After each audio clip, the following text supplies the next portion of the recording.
Holidays nale, adu namma GT Holidays da. GT Holidays, South India's #1 travel brand. You know you are special when you're with GT Holidays.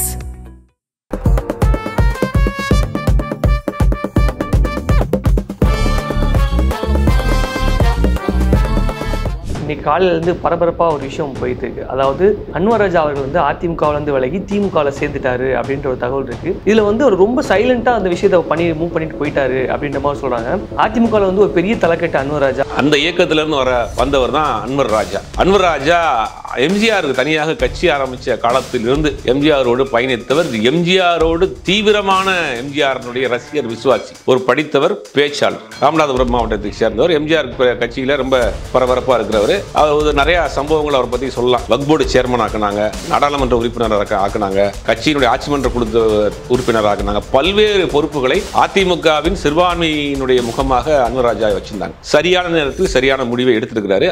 இதே நிலைப்பாட்டில் தான் அதிமுக நிர்வாகிகள் பலரும் இன்னைக்கு இருக்கிறாங்க.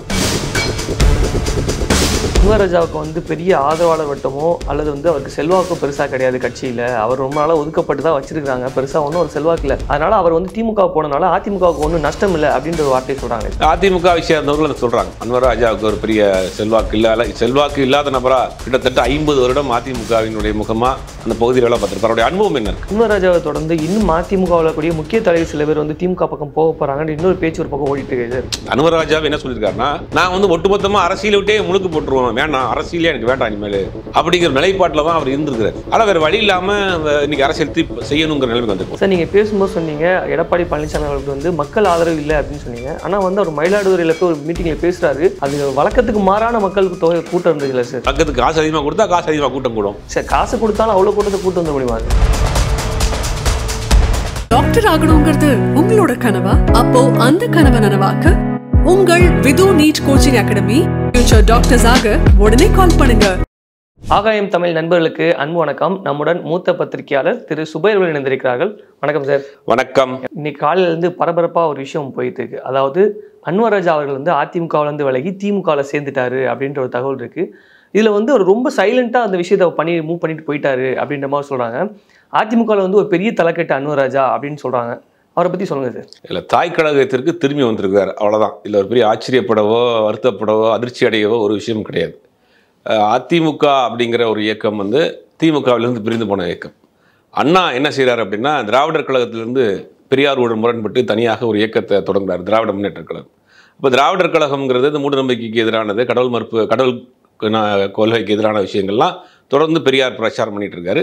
அதுலேருந்து மாறுபட்டு ஒரு அரசியல் இயக்கமாக அண்ணா வந்து திராவிட முன்னேற்ற கழகத்தை ஆரம்பிக்கிறது.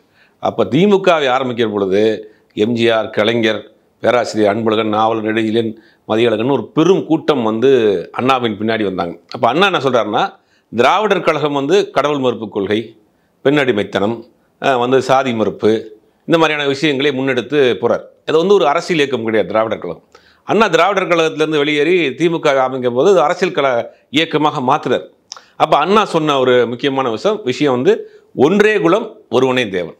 அதாவது நீங்கள் அப்புறம் சொல்லிட்டு பிள்ளையாருக்கு நாங்கள் தேங்காயும் உடைக்க மாட்டோம், பிள்ளையாரையும் உடைக்க மாட்டோம்னார். அதுக்கு முன்னாடி என்னென்னா, பெரியார் வந்து பிள்ளையார் சிலையை உடைச்சிட்டாருங்கிற ஒரு சர்ச்சை ஒன்று இருக்கும் இல்லையா? அதனால என்ன சொல்கிறாருன்னா, பிள்ளையாரையும் நாங்கள் உடைக்க மாட்டோம், பிள்ளையாருக்கு நாங்கள் தேங்காயும் உடைக்க மாட்டோம் அப்படிங்கிற ஒரு இயக்கத்தை ஆரம்பித்தார். அதாவது கடவுள் நம்பிக்கை உள்ளவர்கள் அவருடைய விருப்பம் அப்படிங்கிற நோக்கத்தோடு ஆரம்பிக்கப்பட்டது தான் திமுக. அந்த திமுகவில் பயணப்பட்டவர் தான் எம்ஜிஆர். அண்ணாவிற்கு மறைவுக்கு பிறகு கட்சியுடைய பொருளாளராக இருக்கிறாரு, சட்டமன்ற உறுப்பினராக இருக்கார். அப்புறம் கலைஞருக்கு அவருக்கு கருத்து ஏற்பட்டு அதிமுகவை தனிச்சு ஆரம்பிக்கிறார். அண்ணா திராவிட முன்னேற்ற கழகம்னு அண்ணாவின் பேரால் ஆரம்பிக்கப்பட்ட ஒரு கட்சி. அதுக்கப்புறம் நீண்ட நாட்கள் அவர் தான் தமிழ்நாட்டின் ஆட்சி செஞ்சுக்கிட்டு இருந்தார். அவர் மறைவுக்கு பிறகு கட்சி இரண்டாக பிளவுபடுகிறது. அதற்கு பிறகு அந்த அம்மா கையில் ஒன்றிணைந்த கட்சியாக அதிமுக வருது, ஜெயிக்கிறாங்க. இவரை பொறுத்த வரைக்கும் இப்படி தான் அந்த அதிமுகவினுடைய வரலாறு. கடந்த 50 ஆண்டுகளில் தமிழ்நாட்டினுடைய வளர்ச்சியில் இந்த இரண்டு கட்சிகளுக்கும் பங்கு இருக்குது, அதை மாற்றுக்கிறதே கிடையாது. திமுக அதிமுக ரெண்டு பேரும் தான் தமிழ்நாட்டை இவ்வளோ தூரம் வளர்த்து வச்சுருக்கிறாங்க. இரண்டு திராவிட கட்சிகள், வட இந்திய கட்சியில் இருக்கக்கூடிய பாஜக, காங்கிரஸ் கட்சிகள் பல குற்றச்சாட்டுகளை வைத்தால் பாஜக குறிப்பாக திராவிட கட்சிகள் தமிழ்நாட்டை என்ன வளர்ச்சி செஞ்சுருக்குன்னு முதல்ல ஆரம்பித்தாங்க. பக்கம் முக்கமாக அள்ளி எடுத்து போட்ட பிறகு அவங்க இந்த பேசுகிறதே இல்லை. இந்தியாவில் இருக்கக்கூடிய மாநிலங்களில் எல்லா வகையிலையும் முன்னோடியாக இன்றைக்கி இருக்குது தமிழ்நாடு அப்படின்னா அதுக்கு ரெண்டு திராவிட கட்சிகள் போட்டு வைத்த அந்த ஒரு பிளாட்ஃபார்ம் அதுதான் இங்கே ரொம்ப ஸ்ட்ராங்காக இருக்குது. வட மாநிலத்தை போல் இங்கே சாதி மத பிரச்சனை கிடையாது, வேலைவாய்ப்பு திண்டாட்டம் கிடையாது, கல்வியில் முன்னாடி இருக்குது, பெண்கள் பாதுகாப்பில் முன்னாடி இருக்குது, பெண் கல்வியில் முன்னாடி இருக்குது. எல்லா வகையிலும் இங்கே வந்து நம்ம முன்னாடி ஒரு பக்குவப்பட்ட ஒரு பகுத்தறிவு உள்ள மாநிலமாக இருக்குன்னா அது 2 கட்சிகள் போட்டு வைத்த ஒரு பேஸ், அந்த பேஸ் மட்டும்தான். அந்த இயக்கத்திலேருந்து வந்தவர் தான் அன்வர் ராஜா. அன்வர் ராஜா எம்ஜிஆருக்கு தனியாக கட்சி ஆரம்பித்த காலத்திலிருந்து எம்ஜிஆரோடு பயணித்தவர், எம்ஜிஆரோடு தீவிரமான எம்ஜிஆருடைய ரசிகர், விசுவாசி, ஒரு படித்தவர், பேச்சாளர், ராமநாதபுரம் மாவட்டத்தை சேர்ந்தவர். எம்ஜிஆர் கட்சியில் ரொம்ப பரபரப்பாக இருக்கிறவர்.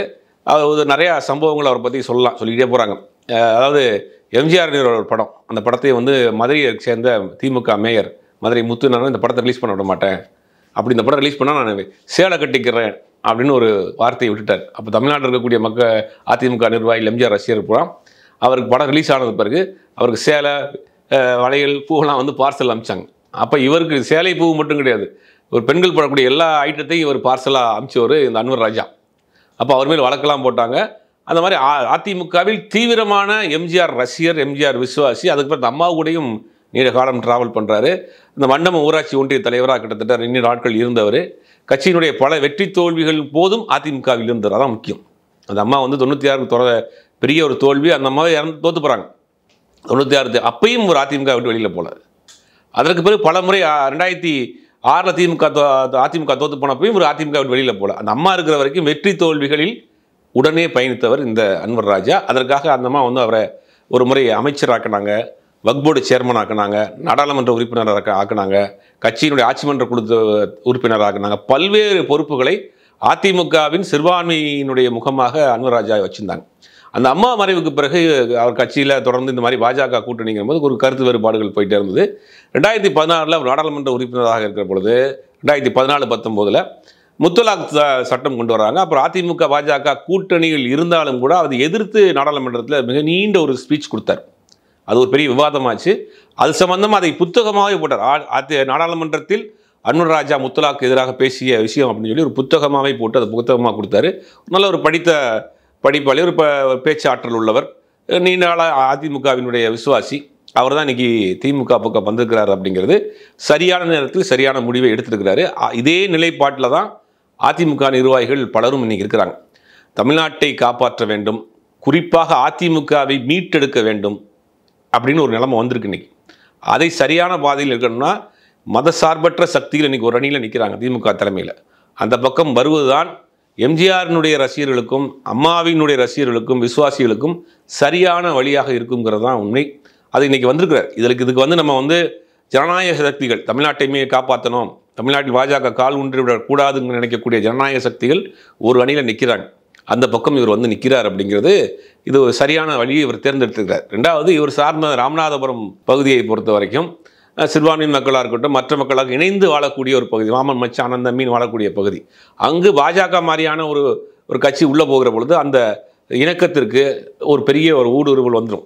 அதெல்லாம் உணர்ந்து தான் வந்து இன்றைக்கி வந்து அது வந்துடவே கூடாதுங்கிற மாதிரியான ஒரு நிலைமைக்கு வந்திருக்கிறாரு. இன்றைக்கி திமுகவுக்கு வந்திருக்கிறார். திமுகவுக்கு வந்திருக்காருன்னா அவர் தாய் கழகத்துக்கு திரும்பி வந்திருக்கிறார்.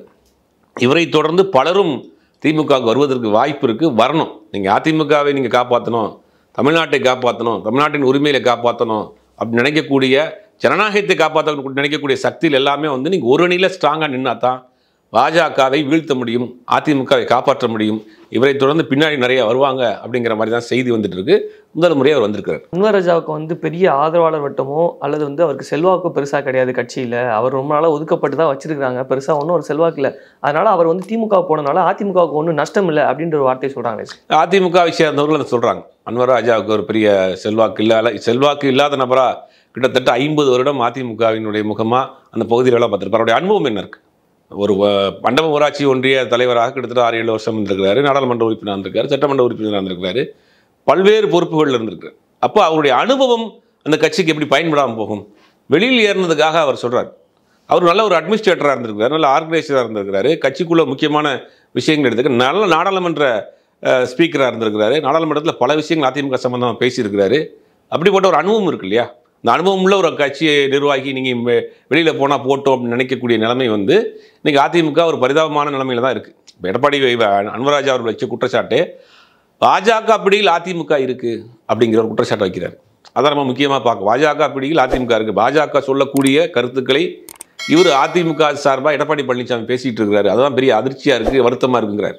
இப்போ அதிமுக தன் தனித்தன்மையை கொஞ்சம் கொஞ்சமாக இழந்துக்கிட்டு வருது. அந்த கூட்டணி கட்சிகளுடைய பேச்சுவார்த்தைக்கு அதிமுக நடத்துவது என்பதே ஒரு பெரிய ஸ்டைல். அந்த அம்மா இருக்கிறப்ப கூட்டணி கட்சிகளுக்கு எப்படி சீட்டு அலாட் பண்ணுவாங்க, கூட்டணி கட்சிகள் எப்படி டீல் பண்ணுவாங்க, ஒரே வார்த்தை தான் முடிஞ்சு போச்சு. உங்கள் 2 சீட்டு அவ்வளோதான், 4 சீட்டு அவ்வளோதான். அந்த பார்க்கிங்லாம் அங்கே நடக்காது. ஒரே மேட்டர் தான். கூப்பிட்டு அந்த வயஸ் கார்டன் கூப்பிடுவாங்க, அவங்க ரெடி பண்ணி வச்சுருப்பாங்க, போய் கையெழுத்து போட்டு அந்த சீட் அலாட் பண்ணிட்டு வந்துடுவாங்க. கண்டிப்பாக அந்த கூட்டணி கட்சியில் அவங்க கைவிடவும் மாட்டாங்க, எப்படி ஜெயிக்க வச்சுருவாங்க. அது சமீபத்தில் நடந்த உதாரணம், ஒரு கட்சி கூட்டணியில் அந்த கட்சியினுடைய தலைவர் அவர்கிட்ட நான் பேசிகிட்டு இருந்தேன். என்ன பண்ணாங்க, நீங்கள் அந்த கூட்டணிக்கு வர்றீங்களா அப்படின்னு அந்த அம்மா இருக்கிறப்ப ஒரு கால் வந்திருக்கு அங்கேருந்து, வயஸ் கார்டில் வந்து. இல்லை நாங்கள் வர்றதுக்கு பேச்சுவார்த்தையில் இருக்குது அப்படின்னே, இல்லை அம்மா முடிவு பண்ணிட்டாங்க நீங்கள் வாங்க அப்படின்னாங்க. அம்மா முடிவு பண்ணிட்டாங்க நீங்கள் வாங்கன்னு சலுன்ட்டு உடனே போனோடனே உங்கள் கட்சிக்கு ஒரு சீட்டு தான் கொடுப்பாங்க, ஒரு சின்ன கட்சி ஒரு சீட்டு தான் கொடுப்பாங்கனால நீங்கள் வளரக்கூடிய கட்சியாக இருக்கீங்க, நான் உங்களுக்கு 2 சீட் தரேன், 2 வேட்பாளர் போடுங்க, நான் பார்த்துக்கிறேன் அப்படின்னாங்க. அதே மாதிரி 2 சீட்டு கொடுத்து 2 வேட்பாளரை போட்டாங்க, நமக்கு கொடுத்துருக்குறாங்க. அதே மாதிரி அந்த கட்சி நிர்வாகிகள் கொஞ்சம் சுணக்கமாக இருக்குங்கிறத இவர் போய் அங்கே சொல்லலை. எப்படி அந்த இடத்துல இந்தமாக என்ன பண்ணியிருக்காங்கன்னா, அந்த உளவுத்துறையை வச்சு அதெல்லாம் வச்சு இவங்க சரியாக லோக்கல் இருக்க கட்சிக்காரங்க சீட் கிடைக்காத ஆட்கள்லாம் உள்ளடி வேலை பண்ணுவாங்க. அந்த மாதிரி வேலை நடந்துகிட்டு இருக்கு அப்படிங்கிற நாலேஜ் போன பிறகு இந்த வேட்பாளர் இந்த கூட்டணி கட்சி தலைவரை கூப்பிட்டாங்களாம். நீங்கள் ஏன்ட்ட சொல்லலை, உங்களுக்கு உள்ளடி வேலை பண்ணுறானுங்களாம்ல, இனிமேல் உங்களுக்கு எப்படி வேலை நடக்குது மட்டும் பாருங்கன்னு சொல்லி அமுச்சு விட்ருக்காங்க. அதுக்கு பிறகு அவரை ஜெயிச்சு கொண்டு வந்து நிப்பாட்டுற வரைக்கும் அவங்க அந்த கட்சி நிர்வாகிகள் பார்த்துட்டாங்க. அப்படி ஒரு ஆளுமை மிக்க, அதாவது கூட்டணி கட்சிகளாக இருந்தாலும் சரி, கூட்டணி கட்சிகள் சீட் ஒதுக்குறதாக விஷயமா இருந்தாலும் சரி, தன்னுடைய கண்ட்ரோல் வச்சுதாங்க. தன்னுடைய எந்த காலத்திலும் வேறொரு கட்சியை தேடி அவங்க போய் கூட்டணிக்கு போனதில்லை. ஹோட்டல்லையோ வேறு கட்சி தலைவர்களை போய் எல்லாரையும் வாய்ஸ் கார்டெல்லாம் வச்சு தான் பேசுவாங்க. இன்றைக்கி அதிமுகவினுடைய நிலைமை, டெல்லியிலேருந்து வரக்கூடிய அரசியல்வாதிகள் தான் அவங்க தான் ஃபிக்ஸ் பண்ணுறாங்க நாங்கள் அந்த கூட்டணியில் இருக்கிறோம் அப்படிங்கிறது. இன்றைக்கி அதிமுகவினுடைய நிலைமை அப்படி தான். அப்போ அதனால தான் இந்த மாதிரி அதிமுகவை அப்படி பார்த்த அதிமுகவை, எம்ஜிஆர் கட்டுக்கோப்பாக வச்சிருந்த அதிமுகவை, அந்த அம்மா கட்டுக்கோப்பாக வச்சிருந்த அதிமுகவில் பயணித்தவர்கள் இப்படி ஒரு அதிமுகவை பார்த்து சகிச்சுக்கிட்டு அவங்களால இருக்க முடியாது. ரெண்டாவது, பாஜக கூட்டணியை கொண்டு போய் நீங்கள் எப்படி தமிழ்நாட்டில் ஓட்டு கேட்பீங்க? சமயத்தில் நயினார் நாகேந்திரன் விருதுநகர் பக்கத்தில் ஒரு வீடியோ போட்டிருக்காரு, நான் உங்களுக்கு சோறு கூட போகிறேன் ஓட்டு போட மாட்டேன்றத பேசி வீடியோ வந்துச்சு. இதுதான் இந்த வீடியோ ஒரு பானை சோத்திற்கு ஒரு சோறு பதம்ங்கிறோம்ல, இதுதான் தமிழ்நாட்டினுடைய நிலைமை. தமிழ்நாட்டின் நீங்கள் கடைக்கோடி கிராமத்துக்கு போனாலும் பாஜகவினுடைய நிலைமை உங்களுக்கு சோறு கூட போடுறது வந்ததுக்கு ஓட்டு போட மாட்டோங்கிறது தான் நிலைமை. இதை புரிஞ்சுதான் அதிமுகவினுடைய சீனியர் நிர்வாகிகள் தான் தெரியும், இந்த ஒரு கூட்டணி வேறு திசை நோக்கி போயிட்டு இருக்கு, ஒரு பிரேக் பிடிக்காத ஒரு காராக போயிட்டு இருக்கு, இதில் ஏறி நம்மளும் போய் கவரக்கூடாது, தமிழ்நாட்டுக்கு ஒரு தவறான வழியை காமிச்சிட்டு இருக்காரு. எடப்பாடி பழனிசாமிக்கு ஒரு நிர்பந்தம், அவர் இன்னைக்கு காலத்தின் கட்டாயத்தில் இருக்கிறாரு, ஒரு சூழ்நிலை கைதியாக இருக்கிறாரு, தன்னை காப்பாற்றிக்கிற வழி இல்லாமல் இருக்கிறார். நேற்று கூட பிரச்சாரத்தில் பேசியிருக்கிறார், கம்யூனிஸ்டுகளை பற்றி பிரச்சாரம் பேசியிருக்கிறாரு, விமர்சனம் பண்ணியிருக்காரு. கம்யூனிஸ்டுகள் நீங்கள் அடிமையாக இருக்கீங்க, விசிகாவை பார்த்து அடிமையாக இருக்கீங்கன்னு பேசியிருக்கிறாரு. இவர் பேசலாம், அதெல்லாம் இவர் பேசுறதுக்கு எந்த விதமான ஏதாவது நியாயம் இருக்கா இவர் பேசுறதுக்கு? உங்களை இழுத்து உங்கள் கட்சியை கையெழுத்து வாங்கிட்டு உங்களை அமுச்சு விட்டுருக்காங்க. கூட்டணி பேச்சுவார்த்தையில் நீங்கள் பக்கத்தில் கூறி உட்காந்துட்டு கம்யூனிஸ்ட் மாதிரியான இயக்கங்களே, ஒரு பொது உடைமை இயக்கங்களே நீங்கள் விமர்சனம் பண்ணுற அளவுக்கு நீங்கள் பாஜகவினுடைய ஊதுகுழலாக மாறி போய் நிற்கிங்கிறது தான் உண்மை. எதை பார்த்து தொடர்ந்து இந்த மாதிரியான உண்மையை அதிமுகவினுடைய உண்மையான தொண்டர்களுடைய மனநிலை நீங்கள் அன்வர் ராஜாவினுடைய மனநிலை தான். ஆனால் அவர்கள் என்ன திமுகவுக்கு வர்றதுக்கு அவர்களுக்கு ஒரு தயக்கம் இருக்குது. எம்ஜிஆருக்கு எதிரான கட்சி, அந்த அம்மாவுக்கு எதிரான கட்சி அப்படின்னு ஒரு தயக்கம் இருக்குது. அது தேவையில்லைன்னு நான் நினைக்கிறேன். ஏன்னா நீங்கள் தாய்க்களத்துக்கு தான் வர போகிறீங்க, தனியாக ஒரு குடுத்தனம் பண்ணியிருக்கீங்க, தனியாக போயிருக்கீங்க, அங்கே உங்களுக்கு பிரச்சனை, அங்கே இருக்க முடியாது. நீங்கள் வேறு கட்சிக்கு போகிறத விட தாய்க்களத்துக்கு திருப்பி போகிறது. அண்ணாவை ஏற்றுக்கொண்டவர்கள், பெரியாரை ஏற்றுக்கொண்டவர்கள் நீங்கள் அங்கே இருக்காமல் இங்கே தான் வரணும். அப்போ இதுதான் சரியான வழியை அன்வராஜா தேர்ந்தெடுத்திருக்கார். ரெண்டாவது, இன்னொரு விஷயம், தமிழ்நாட்டில் இப்போ வேறு ஒரு ஆப்ஷனும் கிடையாது. விஜயை நோக்கியோ சீமானை நோக்கியோ ஒரு சீனியர் நிர்வாகிகள், அதிமுக நிர்வாகிகள் போய் பயணப்பட முடியாது. விஜயை தலைவராக ஏற்றுக்கிட்டு அதிமுக நிர்வாகிகள் யாராவது போவாங்களா? சீமானை ஏற்றுக்கிட்டு போவாங்களா? அதெல்லாம் உங்களுக்கு செட் ஆகாது. அப்போ நீங்கள் அதே சித்தாந்தத்தில் உள்ள ஒரு கட்சி, அது வேறு கட்சியாக இருந்தாலும் அதிமுகவும் திமுகவும் ஒரே திராவிட கட்சி, பெரியாரை அண்ணாவை ஏற்றுக்கொண்ட கட்சி. அப்போ அந்த கட்சிக்கு நீங்கள் பயணிக்கிறது தான் சரியாக இருக்கும். இன்றைக்கி அதிமுக வேறு திசை நோக்கி போயிட்டு இருக்குது. அதிமுகவே இல்லை, பாஜகவின் இப்படி இருக்கக்கூடிய பாஜக தான் அதிமுகவாகி மாறி இருக்கு. அப்போ நீங்கள் அங்கே இருக்க நெருடலாக இருக்கக்கூடியவர்கள் வரணுங்கிறது தான் எல்லாருடைய வாதி. நீங்கள் ஜனநாயகத்தை நேசிக்கக்கூடியவராக இருந்தால், தமிழ்நாட்டை நேசிக்கக்கூடியவராக இருந்தால், பாஜக தமிழ்நாட்டில் கால் ஊன்றக்கூடாதுன்னு நினைக்கக்கூடியவர்கள் யாராக இருந்தாலும் இந்த பக்கம் வருவது தான் சரியான வழி. அது நீங்கள் அவங்க பதவிக்காக வர்றீங்களோ, பதவி கிடைக்குதோ கிடைக்கலையோ அப்படிங்கிறதால ரெண்டாவது விட்டுட்டு, நீங்கள் ஜனநாயகவாதியாக இருந்தால், தமிழ்நாட்டின் குடிமகனாக தமிழ்நாட்டு நாள் வாழ்ந்துருக்கிறோம், தமிழ்நாட்டின் மீது நமக்கு ஒரு பற்று இருக்குது, பாசம் இருக்குது அப்படின்னா நீங்கள் அவர்களை உள்ளே வரவிடாமல் பண்ணுவதற்கு ஒரு அணிகளை திறந்து நிற்கிறது தான் சரியான வழி. அதை அன்வர் ராஜா வந்திருக்கு. அன்வர் ராஜா இன்றைக்கி பதவிக்காக வந்திருக்காருங்கெல்லாம் சொல்ல முடியாது. இன்றைக்கி அதிமுக இருக்கக்கூடிய பல முன்னணி நிர்வாகிகள் இன்றைக்கி திமுகவில் இன்றைக்கி அமைச்சராக இருக்காங்க. எந்த விதத்துலையும் குறைஞ்சி போகலாம். முத்துசாமியாக இருக்கட்டும், இன்றைக்கி நிறையா சொல்லலாம், லிஸ்ட்டு போட்ட சேகர் பாபுவாக இருக்கட்டும், முக்கியமான இலாக்காக்கள் இன்றைக்கி அமைச்சராக KKSSR இருக்கட்டும், முத்துசாமியாக இருக்கட்டும், மற்ற செந்தில் பாலாஜியார் எல்லாரும் இன்றைக்கி நல்ல ஒரு போர்ட்போலியோவில் கண்ணியமாக இருக்கிறாங்க. அது என்னென்னா நீங்கள் வேறு கட்சிக்கு போய் என்ன நடந்திருக்கோம். அப்போ நீங்கள் உங்களுக்கு பதவி இதெல்லாம் தாண்டி தமிழ்நாட்டின் நலனை காப்பாற்றுவதற்காக நீங்கள் நிற்கிறது தான் சரியான வழி. அதை நோக்கி கூட்டம் கூட்டமாக வருவார்கள். முதல் அடியை இவர் எடுத்து வைத்திருக்கிறார். இன்னும் பின்னாடி அவர் தொடர்ந்து வருவாங்க. அன்வர் ராஜா வந்து திமுக கூட்டணிக்கு போனது ஒன்றும் வந்து அதிமுக மீதான அக்கறையெல்லாம் ஒன்றும் இல்லை. அவருக்கு வந்து தனிப்பட்ட முறையில் கட்சிகள் வந்து செல்வாக்கு குறைஞ்சது, முக்கியத்துவம் குறைஞ்சதுக்காக தான் அவர் வந்து திமுகவுக்கு போனார் அப்படின்ற ஒரு பேச்சு இருக்குல்ல சார்? இல்லை, அப்படி போயிருந்தா அந்த அவர் ஏன் 2021 போயிருக்கலாமே, ஏன் போகல? 2024 போயிருக்கலாமே, ஏன் போகல? 2024 இதே அவருடைய திறமை, அவருடைய அனுபவம் உங்களுக்கு தேவைப்பட்டுச்சு இல்லையா நாடாளுமன்ற தேர்தலில்? அப்புறம் ஏன் போகல? இப்போ ஏன் போயிருக்கிறாருன்னா, இந்த கூட்டணி வந்து ஒரு உபாத கூட்டணியாக இருக்குது, பொருந்தாத கூட்டணியாக இருக்குது. திரும்ப எடப்பாடி பழனிசாமி சொல்கிறாரு, நீங்கள் வந்து பாஜக கூட கூட்டணி வைக்கலையா? அப்போ வந்து உங்களுக்கு வந்து அதெல்லாம் அப்போ வந்து இனிச்சதா, இப்போ கசக்குதா? அப்போ நீங்கள் அதெல்லாம் நீங்கள் நேரத்தெல்லாம் ஒரு விமர்சனம் பண்ணியிருக்காரு. ரொம்ப ஒரு நாகரீகமற்ற விமர்சனம். முரசொலி மாறன் வந்து கோமா ஸ்டேஜில் இருந்தார், இலாக்கு இல்லாத அமைச்சர். அந்த ஒரு மனிதர் உடல்நிலை சரியில்லாமல் எவ்வளோ பெரிய சீனியர் ஒரு பொலிட்டிஷியன் முரசொலி மாறன். அவருடைய தோகா ஸ்பீச்சுன்னு ஒன்று இருக்குது. அது பல நம்ம ஆச்சரியப்பட்டு பேசக்கூடிய விஷயம். அவருடைய தொழில்துறை அமைச்சர் இருக்க தோகா மாநாடு நடந்துச்சு. அது இந்தியா சார்பாக அவருடைய பேச்சு இன்றைக்கும் ஒரு வரலாற்றில் முக்கியத்துவம் வாய்ந்த ஒரு பேச்சு. நீண்ட நாட்டில் ஒரு பார்லிமெண்ட்ரினாக இருக்கிறாரு, நீண்ட அரசியல்வாதி. அவர் உடல்நிலை சரியில்லாமல் இருக்கும்போது அந்த இலாக்கா இல்லாத ஒரு அமைச்சராக வச்சுருந்தாங்க, ஒரு சீனியர் பொலிட்டிஷியன். அதை விமர்சனம் பண்ணுறாரு. அதெல்லாம் விமர்சனம் பண்ணலாமா? ஒரு உடல்நிலை சரியில்லாமல் அதெல்லாம் கொஞ்சம் கொஞ்சமாக தன்னுடைய தரத்தை இழந்து கொண்டு இருக்கிறார் எடப்பாடி பழனிசாமி. அப்போ நீங்கள் வந்து கம்யூனிஸ்டுகளை விமர்சனம் பண்ணுறாரு. நீங்கள் வந்து 2009 வந்து நீங்கள் கூட்டணியில் இல்லையா? பாஜகவோடு அன்றைக்கி ஏன் திமுக கூட்டணி வச்சதுன்னா, இந்த 96லேருந்து 99 வரைக்கும் 3 பொது தேர்தல் நடந்துச்சு இந்தியாவில். 3 பொது தேர்தலும் ஒரு ஸ்டேபிளான கவர்மெண்ட்டை உருவாக்க முடியல. ஒரு திடமான கவர்மெண்ட் 3 பொது தேர்தலை தொடர்ந்து 3 வருஷம் 4 வருஷத்துக்கு நடந்ததுன்னா இந்தியாவுக்கு எவ்வளோ பெரிய இழப்பு, பொருளாதார இழப்பு. ஒரு ஸ்டேபிளான கவர்மெண்ட் இல்லைன்னா அந்த இந்தியாவோட நிலைமை என்னாகும்? அப்போ ஒரு வேறு வழியே இல்லை. ஒரு ஸ்ட்ராங்கான ஒரு கவர்மெண்ட் கொண்டு வரணும் அப்படிங்கிறதுக்காக மாறுபட்ட திமுக இதுக்காக தான் கூட்டணி அப்போ வச்சுதா? ஆமாம், அதுதான் வச்சது. வேற என்ன இருக்குது? அதுக்கு முன்னாடி இது அதிமுக பாஜக கூட்டணி வச்சுதாங்க. 13 நாளில் அந்த 13 மாதத்தில் முடிஞ்சு போச்சு அந்த கூட்டணி. அதற்கு பிறகு ஐக்கிய குஜரால வந்து ஒரு பிரைம் மினிஸ்டர் ஆகினாங்க. அதுவும் நினைக்க முடியல. அப்போ இதெல்லாம் ஒரு வலுவான கூட்டணி இருந்தால் தான் ஒரு ஸ்ட்ராங்கான கவர்மெண்ட்டை ஃபார்ம் பண்ண முடியும். இப்படியே வருஷம் தேர்தல் வந்துட்டு இருந்தால் இந்தியாவுக்கு நல்லது கிடையாது அப்படிங்கிற ஒரு நோக்கத்தோடு பாஜகங்கிற ஒரு கூட்டணிக்கு நமக்கு சித்தாந்த ரீதியாக வேறு கோட்பாடுகள் இருந்தாலும் கூட வேறு வழி இல்லை. ஒரு ஸ்ட்ராங்கான கவர்மெண்ட் அன்னைக்கு 1969 அண்ணா பண்ணார், ராஜாஜியோட கூட்டணி வச்சார். மாறுபட்ட கொள்கை. ஆனால் காங்கிரஸை வீழ்த்தணும், காங்கிரஸ் ஒரு பண்ணையார் கட்சியாக இருக்குது, சாமானியனுக்கு அங்கே இடம் இல்லை அப்படிங்கிற ஒரு குற்றச்சாட்டை வச்சு அண்ணா என்ன பண்ணுறாருன்னா ராஜாஜியோடு கூட்டணி வைக்கிறார் இவர்கள் வீழ்த்துவதற்காக. அது வந்து கூட்டணி வச்சாலும் கூட்டணி ஆட்சியில் பங்கு கொடுக்கல.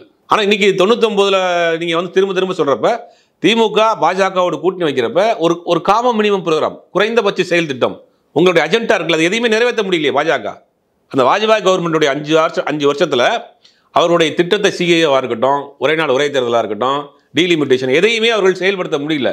ஏன்னா இவங்க வந்து அந்த குறைந்தபட்ச செயல் திட்டத்தில் இதெல்லாம் போட்டிருந்தாங்க. அப்போ ஒரு சாம்பிள் ஒன்று சொல்கிறேன். அப்போ திருப்பி டீலிமிட்டேஷன் வந்துச்சு.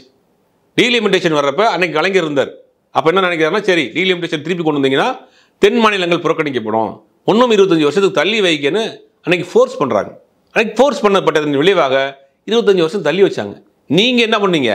கூட்டணி திரும்பத்திற்காக சிஏக்கு ஓட்டு போட்டீங்க, 3 வேளாண் சட்டங்களுக்கு ஓட்டு போட்டீங்க, டெல்லிக்கு சிறப்பு அந்தஸ்துக்கு ஓட்டு போட்டீங்க. எல்லாவற்றுக்கும் கண்ணை மூடிக்கிட்டு பாஜக கொண்டு வந்த அத்தனை மக்கள் விரோத சட்டங்களுக்கும் கண்ணை மூடிக்கிட்டு நீங்கள் வந்து வாக்களிச்சுட்டு வெளியில் வந்த பிறகு கூட்டணி திரும்பத்திற்காக ஓட்டு போட்டோம்னா அவங்க எப்படி கூட்டணி அங்கே வச்சுருந்தாங்க, நீங்கள் எப்படி கூட்டணி வச்சுருந்தீங்க? அந்த கூட்டணியிலே நீங்கள் அடிமையாக இருந்தீங்க. அந்த கூட்டணியிலே உங்கள் வந்து பார்ட்னராக இருந்தாங்க. 2க்கு வித்தியாசம் இருக்குது. அடிமையாக இருக்கிறதுக்கும் பார்ட்னராக இருக்கிறது வித்தியாசம் இருக்குது. பார்ட்னராக இருந்தால் சில விஷயங்களை செய்ய வேண்டாம் அப்படின்னு தடுத்து வச்சுருந்தாங்க திமுக. அன்னைக்கு பாஜகவோட அஜெண்டாவை ஒன்று கூட அவங்களால் நிறைவேற்ற முடியல. அதுக்கு முக்கிய காரணம் கடிவாளத்தை கலைஞர் வச்சுருந்தார். 10 குறைந்தபட்ச செயல் திட்டம் ஒன்று போட்டு அதில் ஒரு இன்ச்சு கூட மீறாமல் வச்சுருந்தார். நீங்கள் என்ன பண்ணீங்க? முழுவதுமாக அந்த அம்மா உதயமணி திட்டத்தில் கையெழுத்து போட மாட்டேன்னு சொன்னாங்க.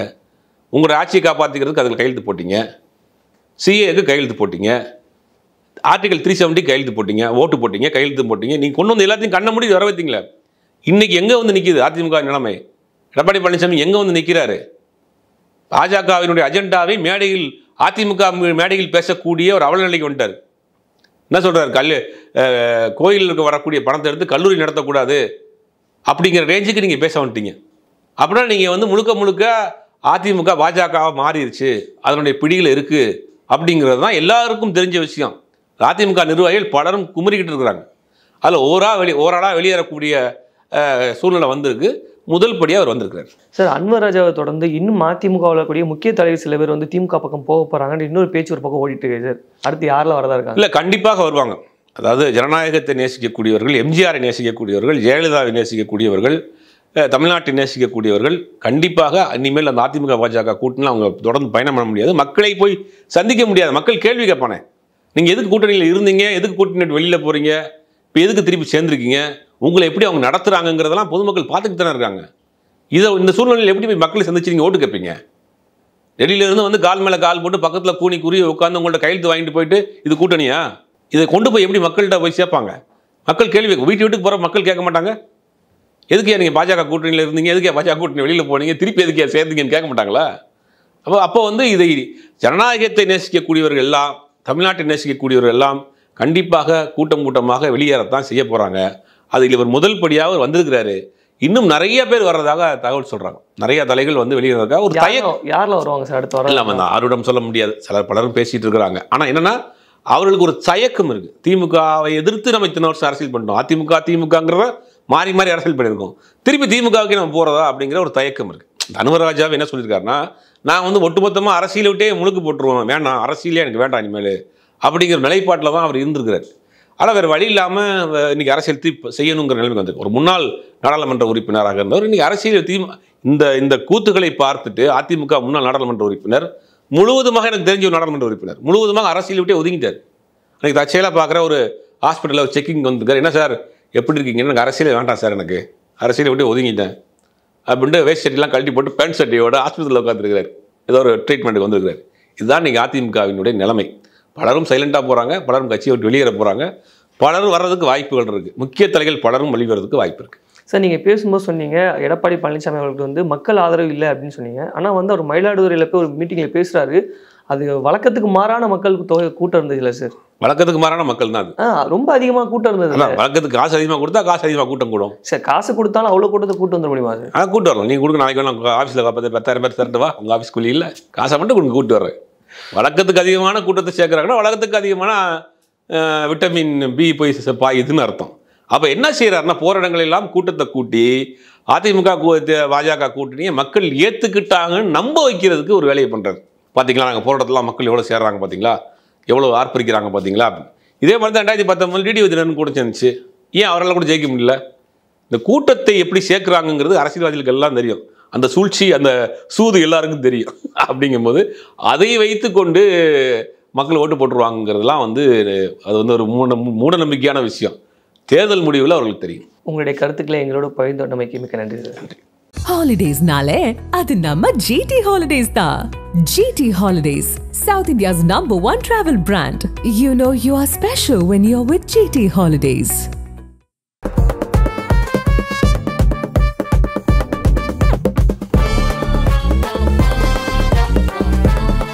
டாக்டர் ஆகணுங்கிறது உங்களோட கனவா? அப்போ அந்த கனவை நனவாக்க உங்கள் Vidhu NEET coaching academy future doctors ஆக உடனே கால் பண்ணுங்க.